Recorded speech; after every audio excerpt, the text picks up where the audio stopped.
ತಾವರೆಕೆರೆ ಪೊಲೀಸರಿಂದ ಘಟನೆಯ ಬಗ್ಗೆ ಮಾಹಿತಿಯನ್ನು ಕೂಡ ಪಡೆದುಕೊಳ್ತಾ ಇದ್ದಾರೆ ಆ ಘಟನಾ ಸ್ಥಳದಲ್ಲಿ. ಮತ್ತೊಂದೆಡೆ ಮುಖ್ಯಮಂತ್ರಿ ಡಿ.ಕೆ. ಶಿವಕುಮಾರ್ ಅವರು ಕೂಡ ಈ ದುರಂತದ ಬಗ್ಗೆ ಸಂತಾಪವನ್ನು ಸೂಚಿಸಿದ್ದಾರೆ.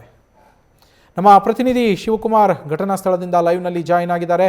ಶಿವಕುಮಾರ್, ಎಷ್ಟು ಮೃತದೇಹಗಳನ್ನು ಈಗ ಹೊರತೆಗೆಯಲಾಗಿದೆ, ಹಾಗೆ ಗಾಯಾಳುಗಳನ್ನು ಏನು ಆಸ್ಪತ್ರೆಗೆ ರವಾನಿಸಲಾಗಿತ್ತು ಅವರ ಪರಿಸ್ಥಿತಿ ಹೇಗಿದೆ, ಹಾಗೆ ಕ್ರಷರ್ನ ಮಾಲೀಕರಲ್ಲಿಗೆ ಬಂದಿದ್ದಾರಾ?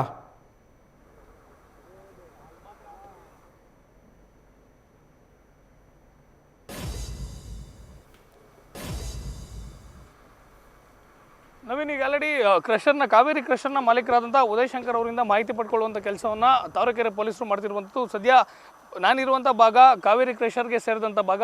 ಈ ಒಂದು ಕ್ರಷರ್ ಏನಿದೆ ಇದರ ಅರ್ಧ ಭಾಗ CKD ಕ್ರಷರ್ಗೆ ಸೇರಿದ್ರೆ ಉಳಿದ ಅರ್ಧ ಭಾಗ ಕಾವೇರಿ ಕ್ರಷರ್ಗೆ ಸೇರಿರುವಂಥದ್ದು. ಕಳೆದ 2 ದಿನಗಳ ಹಿಂದಷ್ಟೇ ಮೈನ್ಸ್ ಡಿಪಾರ್ಟ್ಮೆಂಟಿಂದ ಅಂದರೆ ಗಣಿ ಮತ್ತು ಭೂ ವಿಜ್ಞಾನ ಇಲಾಖೆಯಿಂದ ಫೆನ್ಸಿಂಗ್ ಹಾಕುವಂಥ ಕೆಲಸವನ್ನು ಕೂಡ ಮಾಡಿದ್ದಾರೆ. ವಿಜುವಲಲ್ಲಿ ಗಮನಿಸ್ಬೋದು, ಸರಿಸುಮಾರು ಒಂದು 200ರಿಂದ 250 ಅಡಿ ಆಳದಲ್ಲಿ ನಾವು ನಿಂತ್ಕೊಂಡು ಸದ್ಯ ರಿಪೋರ್ಟನ್ನು ಮಾಡ್ಬೋದು. ನಮ್ಮ ಕ್ಯಾಮ್ರಾಮನ್ ಅಶ್ವಥ್ ಅದನ್ನು ಝೂಮ್ ಮಾಡಿ ತೋರಿಸುವಂಥ ಪ್ರಯತ್ನವನ್ನು ಮಾಡ್ತಾರೆ. 2 ದಿನಗಳ ಹಿಂದಷ್ಟೇ ಗಣಿ ಮತ್ತು ಭೂ ವಿಜ್ಞಾನ ಇಲಾಖೆಯಿಂದ CKD ಕ್ರಷರ್ಸ್ ಹಾಗೂ ಕಾವೇರಿ ಕ್ರಷರ್ಸ್ ಮಧ್ಯೆ ಫೆನ್ಸಿಂಗ್ ಹಾಕುವಂಥ ಕೆಲಸವನ್ನು ಗಣಿ ಮತ್ತು ಭೂ ವಿಜ್ಞಾನ ಇಲಾಖೆ ಅಧಿಕಾರಿಗಳು ಮಾಡಿ 2 ಕ್ರಷರ್ಸ್ಗೆ ಬೌಂಡ್ರಿ ಫಿಕ್ಸ್ ಮಾಡುವಂಥ ಕೆಲಸವನ್ನು ಗಣಿ ಆಫೀಸರ್ಸ್ ಮಾಡಿರುವಂಥದ್ದು. ಇದಾದಂಥ ಕೇವಲ 2 ದಿನಗಳಲ್ಲಿ ಈ ರೀತಿಯಾದಂಥ ಅವಘಡ ಆಗಿರುವಂಥದ್ದು. ಸದ್ಯ ಇನ್ಸಿಡೆಂಟ್ ನಡೆದಿರುವಂಥ ಜಾಗವನ್ನು ತೋರಿಸ್ತಾ ಹೋಗ್ತೀನಿ. ಬೆಂಗಳೂರು ದಕ್ಷಿಣ ಜಿಲ್ಲೆ SP ಆಗಿರುವಂಥ ಶ್ರೀನಿವಾಸ್ ಗೌಡ, ಕೇಂದ್ರ ವಲಯ IGP ಆಗಿರುವಂಥ ಗಿರೀಶ್ ಅವರು ಘಟನಾ ಸ್ಥಳಕ್ಕೆ ಬಂದು ಇಲ್ಲಿ ಕೆಲಸವನ್ನು ನಿರ್ವಹಿಸುತ್ತಿದ್ದಂಥ ಕಾರ್ಮಿಕರಿಂದ ಮಾಹಿತಿಯನ್ನು ಪಡ್ಕೊಳ್ಳುವಂಥ ಕೆಲಸವನ್ನು ಮಾಡ್ತಿದ್ದಾರೆ. ಸದ್ಯ ಕಾವೇರಿ ಕ್ರಷರ್ಸ್ನ ಕೆಲಸ ಮಾಡ್ತಿದ್ದಂಥ ಕಾರ್ಮಿಕರು ಘಟನೆಯಲ್ಲಿ ಮೃತಪಟ್ಟಿರುವಂಥದ್ದು. ಸುಮಾರು 7 ಜನ ಕಾರ್ಮಿಕರು ಘಟನಾ ಸ್ಥಳದಲ್ಲೇ ಮೃತಪಟ್ಟರೆ ಸುಮಾರು 5 ಜನ ಗಂಭೀರವಾಗಿ ಗಾಯಗೊಳ್ತಾರೆ. ಜೊತೆಗೆ ಟ್ರ್ಯಾಕ್ಟರ್ನ ಚಾಲನೆ ಮಾಡ್ತಿದ್ದಂಥ 3 ಜನ ಆ ಘಟನೆಯಲ್ಲಿ ಬಚಾವಾಗಿರುವಂಥದ್ದು. ಆ ವಿಜುವಲಲ್ಲಿ ನೋಡ್ಬೋದು, ಆ ಫೆನ್ಸಿಂಗ್ ಎಲ್ಲಿವರೆಗೂ ಲಾಸ್ಟ್ ಆಗಿರುತ್ತೆ ಅದು ಅಂದರೆ ಕಲ್ಲು ಚಪ್ಪಡಿಗಳನ್ನು ಹೂಣಿ ಬೌಂಡ್ರಿಗಳನ್ನು ಫಿಕ್ಸ್ ಮಾಡಿರುವಂಥ ಜಾಗ ಏನಿದೆ ಅದು ಕಾವೇರಿ ಕ್ರಷರ್ಸ್ಗೆ ಸೇರಿದಂಥ ಜಾಗ. ಅದರ ಪಕ್ಕದಲ್ಲಿ ಸದ್ಯ ಬಂಡೆ ಮೇಲಿಂದ ಕೆಳಗಡೆ ಏನು ಬಿದ್ದಿದೆ ಅದು CKD ಕ್ರಷರ್ಸ್ಗೆ ಸೇರಿರುವಂಥ ಜಾಗ ಅಂತೇಳಿ ಸದ್ಯಕ್ಕೆ ಸಿಗ್ತಿರುವಂಥ ಮಾಹಿತಿ. ಅಂದರೆ ಆನಂದ್ ಸ್ವಾಮಿ ಎನ್ನುವವರಿಗೆ ಸೇರಿದಂಥ CKD ಕ್ರಷರ್ಸ್ನ ಮೇಲ್ಭಾಗದಿಂದ ಉರುಳು ಬಿದ್ದಂಥ ದೊಡ್ಡ ಬೃಹದಾಕಾರದ ಬಂಡೆ ಕಾವೇರಿ ಕ್ರಷರ್ಸ್ಗೆ ಸೇರಿದಂಥ ಜಾಗದಲ್ಲಿ ಕೆಲಸವನ್ನು ಮಾಡ್ತಿದ್ದಂಥ ಕಾರ್ಮಿಕರ ಮೇಲೆ ಬೀಳುತ್ತೆ. ಪರಿಣಾಮ 19 ಜನ ಕಾರ್ಮಿಕರು ಕೆಲಸವನ್ನು ಮಾಡ್ತಿರ್ತಾರೆ. ಅಂದರೆ ಕಲ್ಲು ಚಪ್ಪಡಿಗಳನ್ನು ಟ್ರ್ಯಾಕ್ಟರ್ಗಳಿಗೆ ತುಂಬುವಂಥ ಕೆಲಸವನ್ನು ಜನ ಮಾಡ್ತಿರ್ತಾರೆ. ಈ ಪೈಕಿ ಅಲ್ಲಲ್ಲಿ ಅಂದರೆ ಕಲ್ಲು ಬಂಡೆಗಳ ಮಧ್ಯೆ ನಿಂತ್ಕೊಂಡು ಕೆಲಸ ಮಾಡ್ತಿದ್ದಂಥ ಕಾರ್ಮಿಕರ ಪೈಕಿ 7 ಜನ ಕಾರ್ಮಿಕರು ಸ್ಥಳದಲ್ಲೇ ಸಾವನ್ನಪ್ಪಿದ್ರೆ ಟ್ರ್ಯಾಕ್ಟರ್ ಓಡಿಸ್ತಿದ್ದಂಥ ಸುಮಾರು 4 ಜನ ಬಚಾವಾಗ್ತಾರೆ. ಉಳಿದ 5ರಿಂದ 6 ಜನಗಳಿಗೆ ಗಂಭೀರವಾದಂಥ ಗಾಯಗಳಾಗಿರುವಂಥದ್ದು. ಘಟನೆ ಬಗ್ಗೆ ಈಗ ಆಲ್ರೆಡಿ ಸಂಪೂರ್ಣ ಮಾಹಿತಿಯನ್ನು ಕಲೆ ಹಾಕುವಂಥ ಕೆಲಸವನ್ನು ಖುದ್ದು IGP ಗಿರೀಶ್ ಹಾಗೂ SP ಶ್ರೀನಿವಾಸ್ ಗೌಡ ಅವರು ಮಾಡ್ತಿರುವಂಥದ್ದು. ಘಟನಾ ಸ್ಥಳದಲ್ಲಿ ಆನಂದ್ ಸ್ವಾಮಿ ಏನಿದ್ದಾನೆ ಆತನ ಪತ್ತೆ ಕಾರ್ಯವನ್ನು ಸದ್ಯ ಪೊಲೀಸ್ ಅಧಿಕಾರಿಗಳು ಮುಂದುವರಿಸಿರುವಂಥದ್ದು. ಯಾಕಂತ ಹೇಳಿದ್ರೆ ಕಾವೇರಿ ಕ್ರಷರ್ಸ್ಗೆ ಸೇರಿದಂಥ ಜಾಗ ಈ ಒಂದು ಕ್ರಷರ್ಸ್ನ ಕೆಳಭಾಗದಲ್ಲಿದೆ. ಸದ್ಯ ಇಟಾಚಿ ಹಾಗೂ JCBಗಳು ಏನು ಕಾರ್ಯವನ್ನು ನಿರ್ವಹಿಸ್ತಾ ಇದೆ ಅದು ಕಾವೇರಿ ಕ್ರಷರ್ಸ್ಗೆ ಸೇರಿದಂಥ ಜಾಗ. ಅದರ ಮೇಲ್ಭಾಗವನ್ನು ನಾವು ಗಮನಿಸ್ಬೋದು.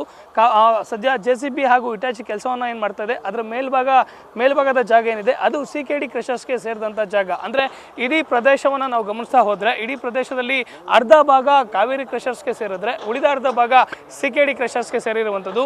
ಯಾವಾಗ ಇವರು ಕಾವೇರಿ ಕ್ರಷರ್ಸ್ನ ಸಿಬ್ಬಂದಿ ಕೆಳಗಡೆ ಕಲ್ಲುಗಳನ್ನು ಹುಳಿ ಮಾಡುವಂಥ ಕೆಲಸ ಅಂತ ಹೇಳ್ತಾರೆ. ಅಂದರೆ ಕಲ್ಲುಗಳನ್ನು ಬೇರ್ಪಡಿಸಿ ಅದನ್ನು ಟ್ರ್ಯಾಕ್ಟರ್ಗೆ ತುಂಬುವಂಥ ಕೆಲಸವನ್ನು ಕಲ್ಲುಗಳನ್ನು ಹುಳಿ ಮಾಡುವಂಥ ಕೆಲಸ ಅಂತ ಹೇಳ್ತಾರೆ. ಸರಿಸುಮಾರು 19 ಜನ ಕಾರ್ಮಿಕರು ಈ ಕೆಲಸದಲ್ಲಿ ತೊಡಗಿರುವಂಥ ಸಂದರ್ಭದಲ್ಲಿ ಕಾರ್ಮಿಕರು ಏನು ಕೆಳಗಡೆ ಭಾಗದಲ್ಲಿ ಕೆಲಸವನ್ನು ಮಾಡ್ತಿರ್ತಾರೆ ಅದರ ಮೇಲ್ಭಾಗದಲ್ಲಿ ಅಂದರೆ ಬೆಟ್ಟದ ರೀತಿಯಲ್ಲಿ ಏನು ಕಲ್ಲು ಬಂಡೆಗಳಿದ್ದಾವೆ ಮೇಲ್ಗಡೆ ಕಲ್ಲನ್ನು ಸಡಿಲಿಸುವಂಥ ಕೆಲಸ ಆಗಿದೆ. ಅಂದರೆ ಕಲ್ಲು ಬಂಡೆಗಳನ್ನು ಯಾವಾಗ ಸಡಿಲಿಸಲಿಕ್ಕೆ ಶುರು ಮಾಡ್ತಾರೆ ಮೇಲ್ಗಡೆ ಕೂಡ ಕಾರ್ಮಿಕರು ಕೆಲಸವನ್ನು ಮಾಡ್ತಿರ್ತಾರೆ.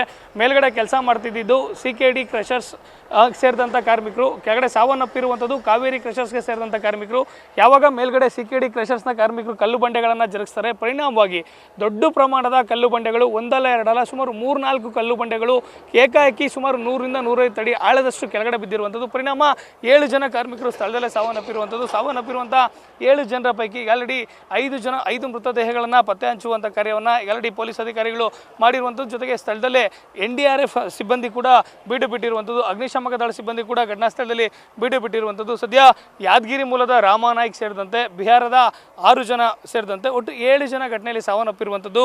ಬೆಳಿಗ್ಗೆ 6:30 ಸುಮಾರಿಗೇನೆ ಬೆಳಿಗ್ಗೆನೇ ಕೆಲಸಕ್ಕೆ ಬರುವಂಥ ಸಂದರ್ಭದಲ್ಲಿ ಮನೆಯಿಂದನೇ ಬುತ್ತಿಯನ್ನು ಕಟ್ಕೊಂಡ್ಬಂದಿದ್ರು. ನಮಗೆ ಬಂಡೆ ಹೊಡೆಯುವಂಥ ಕೆಲಸವನ್ನು ಬಿಟ್ಟರೆ ಬೇರೆ ಕೆಲಸ ಗೊತ್ತಿಲ್ಲ, ಇಲ್ಲಿಗೆ ಬಂದು ನಾವು ಸಾವನ್ನಪ್ಪಬೇಕಾದ್ರೆ ಯಾಕೆ ಬರಬೇಕಿತ್ತು ಅಂತೇಳಿ ಅವರ ಕುಟುಂಬಸ್ಥರು ಕೂಡ ಕಣ್ಣೀರನ್ನು ಹಾಕ್ತಿರುವಂಥದ್ದು. ಸದ್ಯ ಘಟನೆಯಲ್ಲಿ ಮೃತಪಟ್ಟಿರುವಂಥ ಕಾರ್ಮಿಕರೇನಿದ್ದಾರೆ ಅವ್ರ ಮೇಲೆ ಅವರ ಕುಟುಂಬಗಳು ಆಧಾರವಾಗಿರುವಂಥದ್ದು. ನಿಜಕ್ಕೂ ಕುಟುಂಬಸ್ಥನ ಆಕ್ರಂದವನ್ನು ನೋಡಿದ್ರೆ ನಿಜಕ್ಕೂ ಕೂಡ ತುಂಬಾ ಬೇಜಾರಾಗುತ್ತೆ. ಸದ್ಯ ಅವರಿಂದ ಮಾಹಿತಿ ಪಡ್ಕೊಳ್ಳುವಂಥ ಕೆಲಸವನ್ನು, ಜೊತೆಗೆ ಕ್ರಷರ್ಸ್ನ ಮಾಲೀಕರು ಇಬ್ಬರು ಇರುವಂಥದ್ದು. ಒಂದು ಕಾವೇರಿ ಕ್ರಷರ್ಸ್ನ ಮಾಲೀಕ ಉದಯ್ ಶಂಕರ್, ಅಂದರೆ ಸಾವನ್ನಪ್ಪಿರುವಂಥ ಕಾರ್ಮಿಕರೇನು ಕೆಲಸವನ್ನು ಮಾಡ್ತಿರ್ತಾರೆ ಆ ಜಾಗದ ಮಾಲೀಕ ಆಗಿರುವಂಥದ್ದು ಕಾವೇರಿ ಕ್ರಷರ್ಸ್ನ ಮಾಲೀಕ ಉದಯ್ ಶಂಕರ್, ಹಾಗೂ ಬಂಡೆ ಬಿದ್ದಂಥ ಜಾಗ ಏನಿದೆ ಅದು CKD ಕ್ರಷರ್ಸ್ಗೆ ಸೇರಿರುವಂಥದ್ದು. ಅದರ ಮಾಲೀಕ ಆನಂದ್ ಸ್ವಾಮಿ ಅಂತೇಳಿ ಪತ್ತೆ ಹಚ್ಚುವಂಥ ಕಾರ್ಯವನ್ನು ಪೊಲೀಸ್ ಅಧಿಕಾರಿಗಳು ಮಾಡಿದ್ದಾರೆ. ಕೆಳಗಡೆ ಕಾರ್ಮಿಕರು 20 ಜನ ಏನು ಕಾರ್ಮಿಕರು ಕೆಲಸವನ್ನು ಮಾಡ್ತಿದ್ದಂಥ ಸಂದರ್ಭದಲ್ಲಿ ಏಕಾಏಕಿ ದೊಡ್ಡ ಪ್ರಮಾಣದ ಬಂಡೆಯನ್ನು ಕದಲಿಸಲಿಕ್ಕೆ ಹೋಗಿದ್ದಕ್ಕೆ, ಅಂದರೆ ಬಂಡೆಯನ್ನು ಸ್ಫೋಟಕಗಳನ್ನು ಬಳಸಿ ಬಂಡೆಯನ್ನು ಸಿಡಿಸುವಂಥ ಪ್ರಯತ್ನಕ್ಕೆ ಮುಂದಾಗಿದ್ದಕ್ಕೆ, ಬಂಡೆ ಬಿದ್ದಂಥ ಸಂದರ್ಭದಲ್ಲಿ ಕೆಳಗಿದ್ದಂಥ ಕಾರ್ಮಿಕರು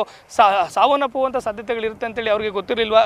ಹೀಗೆ ಹಲವು ಆಯಾಮಗಳಲ್ಲಿ ಪೊಲೀಸ್ ಅಧಿಕಾರಿಗಳು ತನಿಖೆಯನ್ನು ಮುಂದುವರಿಸಿರುವಂಥದ್ದು. ಆದರೆ ಘಟನೆಗೆ ಸಂಬಂಧಪಟ್ಟಂತೆ ಘಟನಾ ಸ್ಥಳದಲ್ಲಿ ಭೇಟಿ ಕೊಟ್ಟಿರುವಂಥ SP ಹಾಗೂ IG ಅವರು ಇನ್ನಷ್ಟೇ ಮಾಧ್ಯಮಗಳಿಗೆ ಮಾಹಿತಿಯನ್ನು ಕೊಡಬೇಕಾಗಿದೆ. ನವೀನ್, ಈ ಕಲ್ಲು ಕ್ವಾರಿಗಳು ಏನಲ್ಲಿದ್ದಾವೆ, 2 ಕ್ವಾರಿಗಳು, ಇದು ಅಕ್ರಮ ಅನ್ನೋದು ಕೂಡ ಹೇಳಲಾಗ್ತಾ ಇದೆ. ಹಾಗೆ CM ಅವರು ಟ್ವೀಟ್ ಮಾಡಿದಂತಹ ಸಂದರ್ಭದಲ್ಲಿ ನಿಯಮ ಉಲ್ಲಂಘಿಸಿದವರ ವಿರುದ್ಧ ಕ್ರಮ ಕೈಗೊಳ್ತೀವಿ ಅಂತೇಳಿ ಹೇಳಿದ್ದಾರೆ. ಈಗ ಸೊ ಇದು ಅಕ್ರಮನ ಅಥವಾ ಅಲ್ಲಿ ಲೀಗಲ್ ಆಗಿ ನಡೀತಾ ಇತ್ತಾ ಅನ್ನೋದು?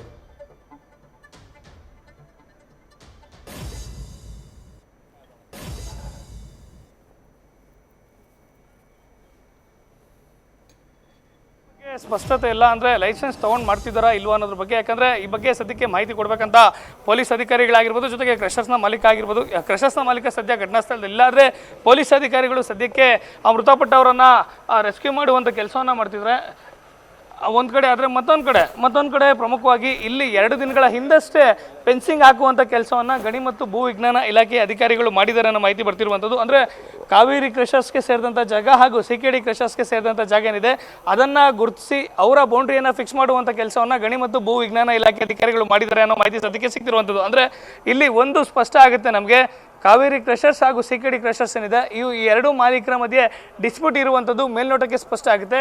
ಸದ್ಯ ಈ ಒಂದು ಕ್ರಷರ್ಸ್ನ ನಾವು ನೋಡ್ತಾ ಹೋದಂಥ ಸಂದರ್ಭದಲ್ಲಿ ಕೇವಲ ಕಾವೇರಿ ಕ್ರಷರ್ಸ್ಗೆ ಸೇರಿದಂಥ ಅರ್ಧ ಭಾಗ ಏನಿದೆ ಅರ್ಧ ಭಾಗಕ್ಕೆ ಮಾತ್ರವಷ್ಟೇ ಫೆನ್ಸಿಂಗ್ ಆಗಿರುವಂಥದ್ದು. CKD ಕ್ರಷರ್ಸ್ಗೆ ಸೇರಿದಂಥ ಭಾಗ ಏನಿದೆ ಅದೆಲ್ಲೂ ಕೂಡ ಫೆನ್ಸಿಂಗ್ ಆಗಿಲ್ಲ.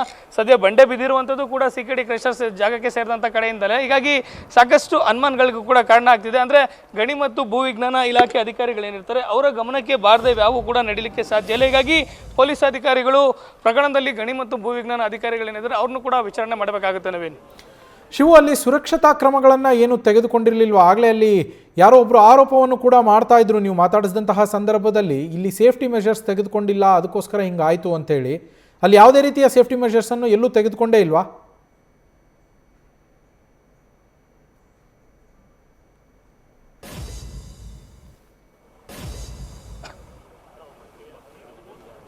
ನವೀನ್, ಪ್ರಮುಖವಾಗಿ ಯಾವುದೇ ಸೇಫ್ಟಿ ಮೆಷರ್ಸನ್ನು ತೊಗೊಂಡಿಲ್ಲ. ಕಳೆದ 9 ವರ್ಷಗಳಿಂದ ಇಲ್ಲಿ ಅಂದರೆ ಕಲ್ಲು ಕ್ರಷರನ್ನು ಕೆಲಸ, ಅಂದರೆ ಕಲ್ಲು ಬಂಡೆಗಳನ್ನು ಹೊಡೆದು ಅವುಗಳನ್ನು ಕ್ರಷಿಂಗ್ ಮಾಡುವಂಥ ಕೆಲಸವನ್ನು ಮಾಡ್ತಿದ್ದಾರೆ. ಸರಿಸುಮಾರು 9 ವರ್ಷಗಳಿಂದ ಮಾಡ್ತಿರ್ತಾರೆ. ಸದ್ಯ ಘಟನೆಯಲ್ಲಿ ಮೃತಪಟ್ಟಂಥ ರಾಮನಾಯಕ್ ಏನಿದ್ದಾರೆ ಇವರು ಕೂಡ ಕಳೆದ 2-3 ವರ್ಷಗಳ ಹಿಂದಿನಿಂದಲೂ ಕೂಡ ಇಲ್ಲೇ ಕೆಲಸವನ್ನು ಮಾಡ್ತಿದ್ದಾರೆ ಅನ್ನೋ ಮಾಹಿತಿಯನ್ನು ಅವರ ಕುಟುಂಬಸ್ಥರು ಹೇಳ್ತಿರುವಂಥದ್ದು. ಬೆಳಿಗ್ಗೆ 6:30 ಸುಮಾರಿಗೆ ಮನೆಯಿಂದ ಬರುವಂಥ ಸಂದರ್ಭದಲ್ಲಿ ಬುತ್ತಿಯನ್ನು ಕಟ್ಕೊಂಡು ಬಂದಿದ್ದಂಥ ರಾಮನಾಯಕ್ ಅವರ ಮಗ ಟ್ರ್ಯಾಕ್ಟರ್ನ ಓಡಿಸ್ತಿದ್ರೆ ತಂದೆ ಕಲ್ಲು ಬಂಡೆಯನ್ನು ಹುಳಿಯನ್ನು ಮಾಡುವಂಥ ಕೆಲಸವನ್ನು ತಂದೆ ರಾಮನಾಯಕ್ ಮೃತಪಟ್ಟಂಥವ್ರು ಮಾಡ್ತಿರ್ತಾರೆ. ಹೀಗಾಗಿ ಸ್ವತಃ ಮಗನ ಮುಂದೆಯೇ ತಂದೆ ಸಾವನ್ನಪ್ಪಿರುವಂಥ ಘಟನೆ ಇದು.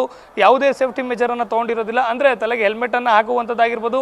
ಇಲ್ಲಿ ಸ್ಪಷ್ಟವಾಗಿ ಗೊತ್ತಾಗ್ತಿರುವಂಥದ್ದು ಈ ಮಾಲೀಕರೇನಿದ್ದಾರೆ ಮಾಲೀಕರ ನಿರ್ಲಕ್ಷ್ಯ ಸ್ಪಷ್ಟವಾಗಿ ಕಾಣಿಸುವಂಥದ್ದೇ. ಯಾಕಂತ ಹೇಳಿದ್ರೆ ಕ್ರಷರ್ಸ್ನ ಕೆಳಗಡೆ ಭಾಗದಲ್ಲಿ ಅಂದರೆ ಸುಮಾರು 150 ಅಡಿಗಳಿಗಿಂತ ಹೆಚ್ಚು ಆಳ ಇದೆ.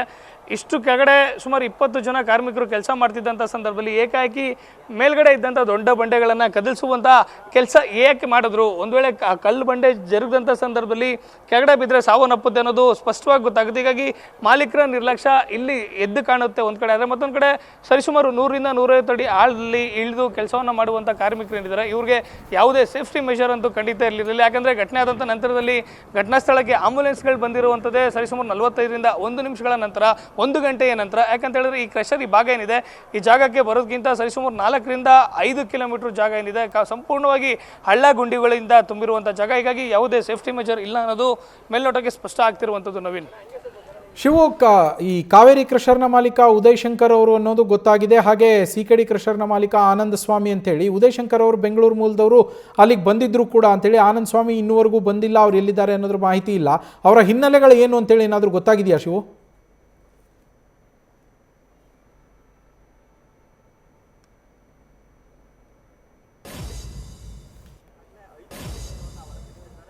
ನವೀನ್, ಸದ್ಯ ಘಟನೆ ಆದಂಥ ನಂತರದಲ್ಲಿ ಕಾವೇರಿ ಕ್ರಷರ್ಸ್ನ ಮಾಲೀಕ ಉದಯ್ ಶಂಕರ್ ಏನಿದ್ದಾರೆ ಅವರಿಂದ ಘಟನೆ ಬಗ್ಗೆ ಮಾಹಿತಿಯನ್ನು ಪಡ್ಕೊಳ್ಳುವಂಥ ಕೆಲಸವನ್ನು ತಾವರೆಕೆರೆ ಪೊಲೀಸರು ಮಾಡಿರುವಂಥದ್ದು. ಆದರೆ ಸಿಕೆಡಿ ಕ್ರಷರ್ಸ್ನ ಮಾಲೀಕ ಆನಂದ್ ಸ್ವಾಮಿ ಏನಿದ್ದಾನೆ ಆತನ ಪತ್ತೆಯನ್ನು ಮುಂದುವರಿಸುವಂಥ ಕೆಲಸವನ್ನು ಪೊಲೀಸ್ ಅಧಿಕಾರಿಗಳು ಮಾಡ್ತಿರುವಂಥದ್ದು. ಯಾಕಂದರೆ ಇಡೀ ಪ್ರಕರಣದಲ್ಲಿ ತುಂಬಾ ಸಸ್ಪೆಕ್ಟ್ ಇರುವಂಥದ್ದು ಸಿಕೆಡಿ ಕ್ರಷರ್ಸ್ ಹಾಗೂ ಅದರ ಮಾಲೀಕ ಆನಂದ್ ಸ್ವಾಮಿ ಅಂತೇಳಿ. ಈ ಒಂದು ಜಾಗ ಏನಿದೆ, ಜಾಗದ ಸರಿಸುಮಾರು ಅಂದರೆ 360 ಡಿಗ್ರಿನಲ್ಲಿ ನೋಡಿದಂಥ ಸಂದರ್ಭದಲ್ಲಿ ಅರ್ಧ ಭಾಗ ಕಾವೇರಿ ಕ್ರಷರ್ಸ್ಗೆ ಸೇರಿದ್ರೆ ಉಳಿದರ್ಧ ಭಾಗ ಸಿಕೆಡಿ ಕ್ರಷರ್ಸ್ಗೆ ಸೇರಿರುವಂಥ ಜಾಗ. ಪ್ರಮುಖವಾಗಿ ಘಟನೆ ಆದಂಥ ಸಂದರ್ಭದಲ್ಲಿ ಬೆಂಗಳೂರು ಮೂಲದ ಕಾವೇರಿ ಕ್ರಷರ್ಸ್ನ ಮಾಲೀಕ ಉದಯ್ ಶಂಕರ್ ಏನಿದ್ದಾರೆ ಘಟನಾ ಸ್ಥಳಕ್ಕೆ ಬಂದು ಅಧಿಕಾರಿಗಳಿಗೆ ಮಾಹಿತಿ ಕೊಡುವಂಥ ಕೆಲಸವನ್ನು ಮಾಡಿದ್ದಾರೆ. ಉದಯ್ ಶಂಕರ್ ಅವರ ಕೆಳಗಡೆ ಕೆಲಸ ಮಾಡ್ತಿದ್ದಂಥ ಕಾರ್ಮಿಕರು ಸಾವನ್ನಪ್ಪಿರುವಂಥದ್ದು, 7 ಜನ, ಸುಮಾರು 5 ಜನ ಗಾಯಗೊಂಡಿದ್ದಾರೆ. ಇವರೆಲ್ಲರೂ ಕೂಡ ಉದಯ್ ಶಂಕರ್ ಅವರಿಗೆ ಸೇರಿದಂಥ ಕಾವೇರಿ ಕ್ರಷರ್ಸ್ನ ಕಾರ್ಮಿಕರು. ಅದರ ಬಗ್ಗೆ ಮಾಹಿತಿ ಕೊಡುವಂಥ ಕೆಲಸವನ್ನು ಈಗ ಆಲ್ರೆಡಿ ಉದಯ್ ಶಂಕರ್ ಅವರು ಈ ಭಾಗದ ಅಂದರೆ ತಾವರೆಕೆರೆ ಪೊಲೀಸ್ ಠಾಣೆ ಇನ್ಸ್ಪೆಕ್ಟರ್ ಆಗಿರುವಂಥ ಮಾರುತಿ ಅವರಿಗೆ ಕೊಟ್ಟಿರುವಂಥದ್ದು. ಆದರೆ ಸಿಕೆಡಿ ಕ್ರಷರ್ಸ್ನ ಮಾಲೀಕ ಎಲ್ಲಿ, ಆತ ಯಾಕೆ ಘಟನಾ ಸ್ಥಳಕ್ಕೆ ಭೇಟಿ ಕೊಟ್ಟಿಲ್ಲ ಅನ್ನೋದು ಸಾಕಷ್ಟು ಅನುಮಾನಗಳಿಗೆ ಕಾರಣ ಆಗಿದೆ. ಸದ್ಯ ಆತನನ್ನು ಪತ್ತೆ ಕಾರ್ಯ ಮಾಡುವಂಥ ಕೆಲಸವನ್ನು ಈಗ ಆಲ್ರೆಡಿ ಪೊಲೀಸ್ ಅಧಿಕಾರಿಗಳು ಮಾಡ್ತಿರುವಂಥದ್ದು ಒಂದು ಕಡೆ. ಮತ್ತೊಂದು ಕಡೆ ಇಲ್ಲಿ ಮೇಲ್ನೋಟಕ್ಕೆ ಅವ್ರು ಏನೇ ಹೇಳಿಕೆಗಳನ್ನು ಪೊಲೀಸ್ ಅಧಿಕಾರಿಗಳ ಮುಂದೆ ಕೊಟ್ಟರು ಕೂಡ ಪ್ರಕರಣದಲ್ಲಿ ಸಾಕಷ್ಟು ಸಸ್ಪೆಕ್ಟ್ಗಳು ಇರುವಂಥದ್ದು. ಕಳೆದ 2 ದಿನಗಳ ಹಿಂದಷ್ಟೇ ಬೌಂಡ್ರಿ ಫಿಕ್ಸ್ ಮಾಡುವಂಥ ಕೆಲಸವನ್ನು ಗಣಿ ಮತ್ತು ಭೂ ವಿಜ್ಞಾನ ಅಧಿಕಾರಿಗಳು ಮಾಡಿರುವಂಥದ್ದು. ಸಿಕೆಡಿ ಕ್ರಷರ್ಸ್ ಮಾಲೀಕರು ಹಾಗೂ ಕಾವೇರಿ ಕ್ರಷರ್ಸ್ ಮಾಲೀಕರ ಸಮ್ಮುಖದಲ್ಲಿ ಇಡೀ ಜಾಗ ಏನಿದೆ, ಇಡೀ ಜಾಗಕ್ಕೆ ಅರ್ಧ ಭಾಗವನ್ನು ಸಿಕೆಡಿ ಕ್ರಷರ್ಸ್ಗೆ ಹಾಗೂ ಅರ್ಧ ಭಾಗವನ್ನು ಕಾವೇರಿ ಕ್ರಷರ್ಸ್ಗೆ ಬೌಂಡ್ರಿ ಫಿಕ್ಸ್ ಮಾಡುವಂಥ ಕೆಲಸವನ್ನು ಖುದ್ದು ಗಣಿ ಮತ್ತು ಭೂ ವಿಜ್ಞಾನ ಅಧಿಕಾರಿಗಳ ಸಮ್ಮುಖದಲ್ಲಿ ಆಗಿರುತ್ತೆ. ಇದಾದಂಥ 2 ದಿನಗಳಲ್ಲಿ ಈ ಒಂದು ಇನ್ಸಿಡೆಂಟ್ ಆಗಿರೋದ್ರ ಹಿನ್ನೆಲೆಯಲ್ಲಿ ಸಾಕಷ್ಟು ಅನುಮಾನಗಳಿದೆ. ಅಂದರೆ ಮಾಲೀಕರ ನಡುವಿನ ವೈಮನಸ್ಸಿನಿಂದ ಏನಾದರೂ ಈ ರೀತಿಯಾದಂಥ ಘಟನೆ ಆಯಿತು ಅನ್ನೋ ಆಯಾಮದಲ್ಲೂ ಕೂಡ ಸದ್ಯ ಪೊಲೀಸ್ ಅಧಿಕಾರಿಗಳು ತನಿಖೆಯನ್ನು ಮುಂದುವರಿಸಿರುವಂಥದ್ದು. Naveen, thank you Shivakumar. News first ನಿರ್ಭೀತಿಯಿಂದ ನಿಮ್ಮ ಪರವಾಗಿ.